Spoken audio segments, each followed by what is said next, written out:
Welcome to the JSP classes. Today's lecture is about evolution of microprocessor. Microprocessor कैसे evolve हुआ, कैसे उसके generations आई, उसके बारे में आइए पढ़ते हैं। ये टॉपिक बहुत ही इंपॉर्टेंट है एग्जामिनेशन पॉइंट ऑफ व्यू से। तो आइए देखते हैं। सबसे पहले 1946 में the first programmable computer ENIAC electronic numerical integrator and calculator.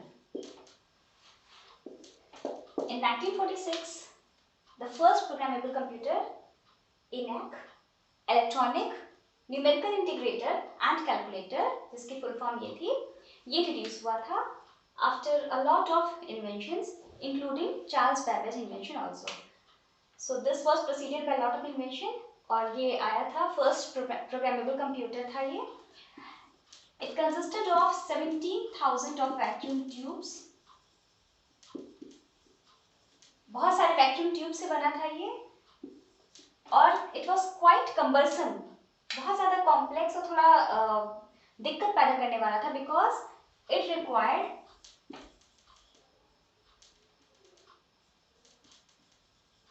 rewiring of circuit.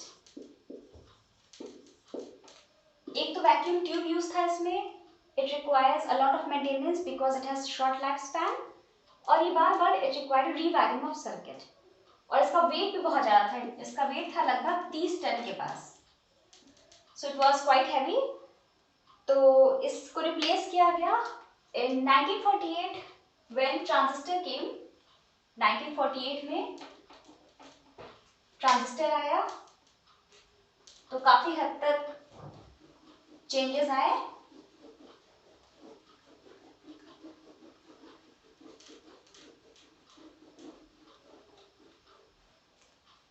In 1948 transistor and then in later 1950 near about in 1958 exactly in 1959 the IC was developed by Kilby. Jack Kilby, he was an American scientist in Texas lab. The IC, the first IC was developed, integrated circuit, and this was a new era. And from this onwards, the microprocessor was developed, and it gave us the idea to develop the most reliable and portable computers after the development of IC. ठीक है, reliable computers बनने की एक अंदर से एक जागा कि अब रिलायबल कंप्यूटर्स बन सकता है आफ्टर द इन्वेंटमेंट ऑफ आईसीज. सो इसके इन्वेंशन के बाद ये हुआ और 1971 में सबसे पहला माइक्रोप्रोसेसर आया. The first microprocessor was introduced in the year 1971, the first generation microprocessor. तो 1971 में आपका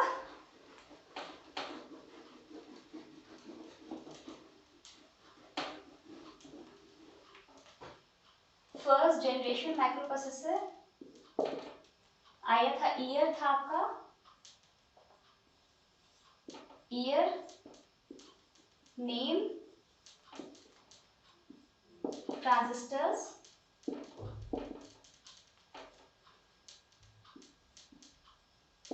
इंस्ट्रक्शन पर सेकेंड.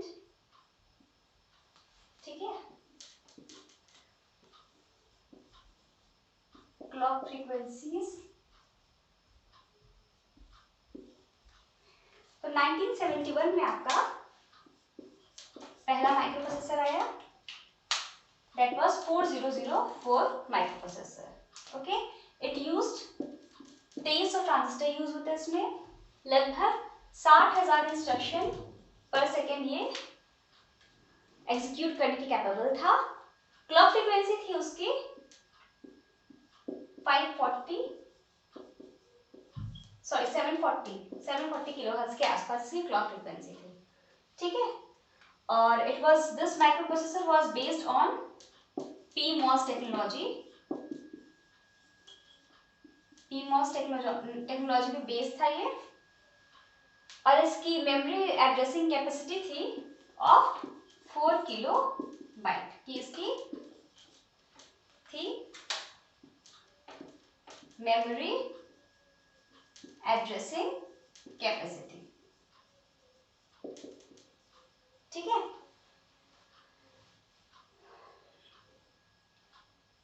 ये था, दिस वॉज 4-bit माइक्रोप्रोसेसर, मतलब इसकी डेटा की जो विड्थ थी वो 4-bit थी, इतनी बिट की डेटा बस इसमें यूज हुई थी। PMOS टेक्नोलॉजी पे था, 4 kilo byte memory addressing capacity थी इसकी, 2300 ट्रांजिस्टर्स यूज हुए थे, 60,000 इंस्ट्रक्शन पर सेकेंड एग्जीक्यूट करने के कैपेबल था। ये ईयर 1971 में आया था। इन द ईयर 1972, इसी फर्स्ट जनरेशन की बात है, ईयर 1972 में 8008 माइक्रोप्रोसेसर आया, जो कि इससे थोड़ा सा एडवांस वर्जन था। उसमें नंबर ऑफ ट्रांजिस्टर्स यूज थे नियर अबाउट 3500 ट्रांजिस्टर्स यूज थे उसमें, वही 60,000 से 50,000 60,000 के बीच इंस्ट्रक्शन पर सेकेंड को एग्जीक्यूट करने की सक्षम था। क्लॉक फ्रीक्वेंसी थी 500 किलोहर्ट्ज के आसपास। ठीक है, बट ये था कि ये इट वाज ऑफ, इसकी मेमोरी एड्रेसिंग कैपेसिटी थी 16 किलो बाइट, 16 KB की मेमोरी एड्रेसिंग कैपेसिटी थी इसकी।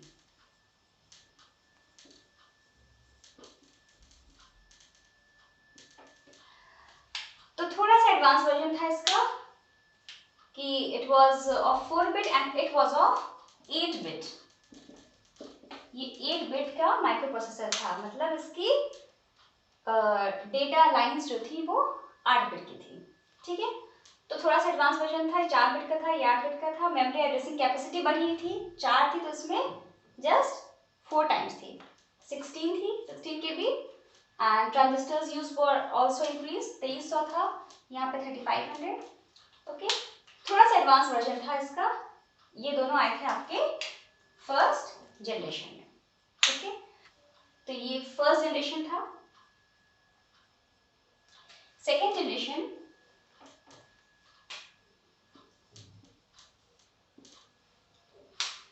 1974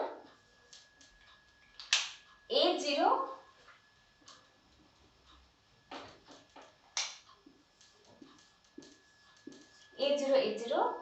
number of transistors used were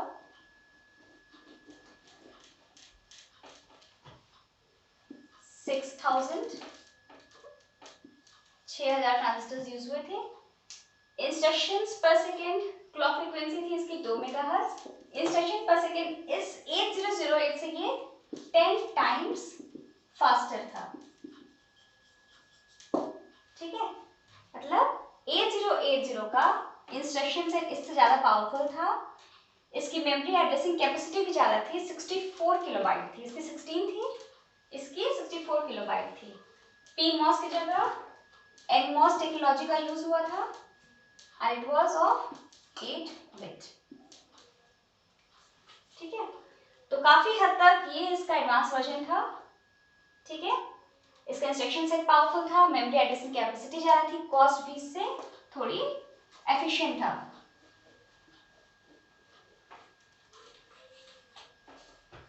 तो ये सेकंड जनरेशन का पहला माइक्रोप्रोसेसर था इन द ईयर 1974। दूसरा आया था इन द ईयर 1976 में 8085 which is very broadly used microprocessor। इसके इंस्ट्रक्शंस थे 6500, सॉरी ट्रांजिस्टर्स यूज हुआ 6500, इंस्ट्रक्शंस पर सेकेंड ये 7 लाख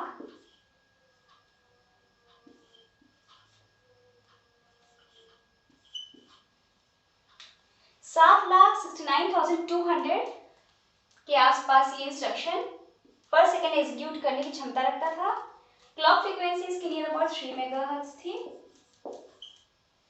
ये भी 8-bit का था, NMOS टेक्नोलॉजी पे बेस्ड था, एंड इसकी भी मेमोरी एड्रेसिंग कैपेसिटी कितनी थी 64 4 kilobyte memory addressing capacity, same थी इसके लिए एज एन 8080। ओके, सो ये दोनों जो आपके सेकेंड जनरेशन के माइक्रो प्रोसेसर्स थे, ये काफ़ी हद तक अपने फर्स्ट जनरेशन को काफ़ी हद तक इन्होंने इम्प्रूव किया था अपने में फर्स्ट जनरेशन के मुकाबले। And the ICs were TTL compatible ICs used in these two microprocessor, इसलिए इनकी इंटरफेसिंग काफ़ी हद तक सस्ती हो पाई अपने पहले जनरेशन से। ICs जो यूज था इन दोनों में वो आपका TTL compatible था इन दोनों में, इसमें भी और इसमें भी TTL compatible ICs यूज थी, ड्यू टू विच इंटरफेसिंग आपकी काफ़ी सस्ती हो पाई। ठीक है, और 8085 तो 8080 से भी थोड़ा सा और एडवांस था, इंस्ट्रक्शन है उसके और भी ज़्यादा पावरफुल थे। एंड 8085 में आपके जो क्लॉक जनरेशन था वो इंटरनल था, clock generation was internal, clock generation was internal.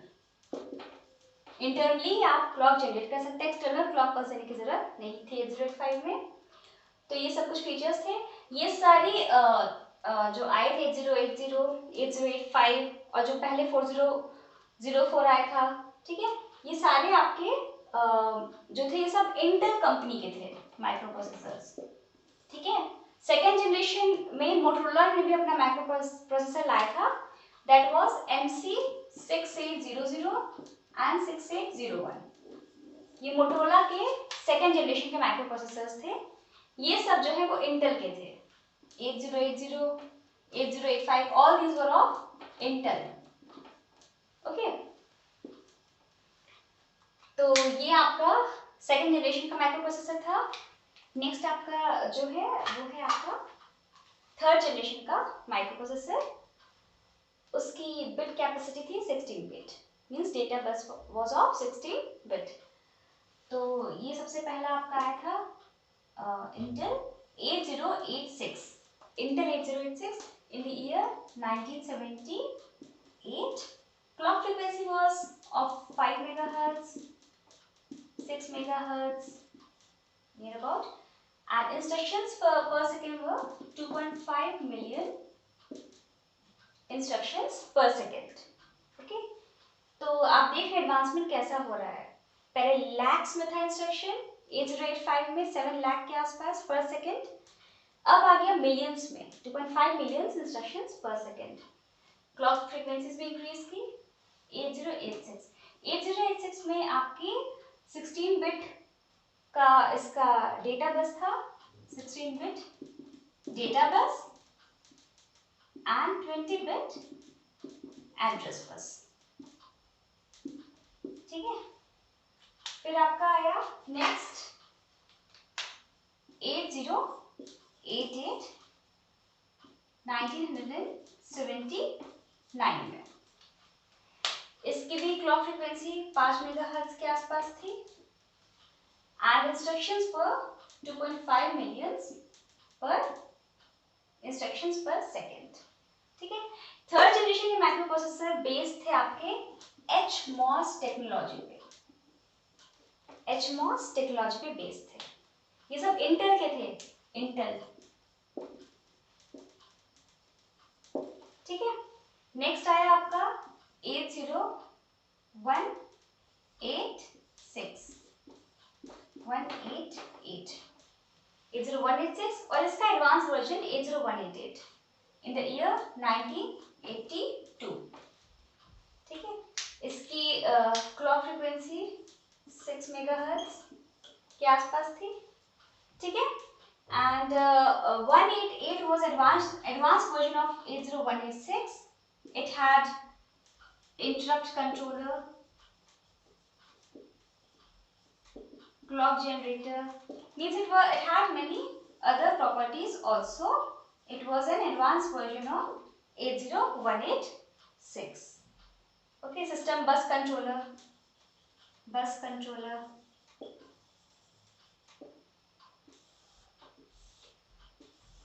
So it was somehow advanced version of this.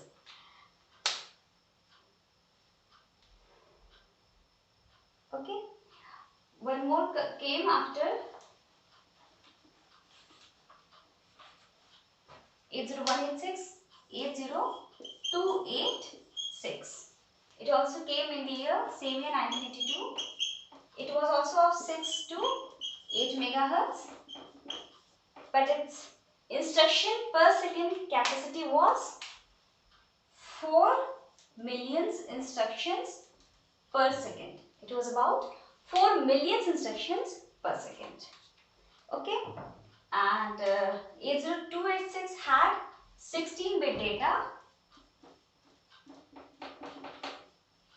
and it had 20-bit 8086, it had 24-bit address bus.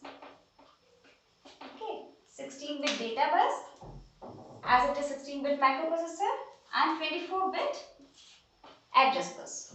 Okay, so these were based on HMOS technology, and 8086 had 1 megabyte of memory addressing capacity. 1 megabyte of memory addressing capacity. This 8086. Okay, and 80286 had 16 megabyte of real and 4 GB of virtual. ये इसका virtual था और ये real. इतनी megabyte real memory addressing capacity थी और इतनी इसके पास कैपेसिटी थी वर्चुअल. किसके पास? 80286 के पास मेमोरी एड्रेसिंग कैपेसिटीज. ठीक है, तो ये था third generation of microprocessor. Next है आपका fourth generation of microprocessor that was based on HMOS technology. ये आपका 32 बिट 32 बिट के माइक्रो प्रोसेसर्स थे फोर्थ जनरेशन के. 32 bit means data bus was of 32 bit capacity. So इसमें आपका था 80 सबसे पहला 386 in the year 1986. Okay, clock frequency of this was near about 16 megahertz to 33 megahertz. 16 से 33 megahertz. और ट्रांजिस्टर्स जो यूज हो रहे थे इसमें वो थे आपके नियर अबाउट 2,75,000. ठीक है, नेक्स्ट आया था आपका 80486 इन द सेम ईयर 1986. इसमें आपकी क्लॉक फ्रीक्वेंसीज थोड़ी सी बढ़ गई थी 16 मेगाहर्ट्ज से 100 मेगाहर्ट्ज के बीच. And the number of transistors were 1.2 million. ये लैक्स में था 2,75,000, अब 1.2 million. The number of transistors कितने ज्यादा इंक्रीज किए. हमने फर्स्ट जनरेशन में स्टार्ट किया था 2300 ट्रांजिस्टर्स से और अब हम पहुंच गए हैं 1.2 मिलियन ट्रांजिस्टर्स पे. तो ऐसे क्लॉक फ्रीक्वेंसीज हमारी हमने किलोहर्ट्ज से 740 किलोहर्ट्ज से स्टार्ट की थी, अब हम पहुंच गए हैं मेगाहर्ट्ज पे. ठीक है, नेक्स्ट वाज पेंटियम. पेंटियम आपका 32 और 64 बिट दोनों में अवेलेबल था in the year 1993 and the clock frequency was 66 megahertz. ठीक है, and 80486 में लगभग आपके 8 किलोबाइट का कैश मेमोरी था. ठीक है, तो इसकी मेमोरी एड्रेसिंग कैपेसिटी थी 4 GB real and 64 TB virtual. Memory addressing capacity. ठीक है, इसकी भी सेम थी 4 GB real and 64 TB virtual. This also 4 GB real. ठीक है, तो आपकी इन तीनों की मेमोरी एड्रेसिंग कैपेसिटी इतनी थी. तो this was of 4th generation microprocessor. अब हम बात करते हैं 5th जनरेशन माइक्रोप्रोसेसर की, जो कि था ऑफ 64 बिट. 5th जनरेशन का माइक्रोप्रोसेसर.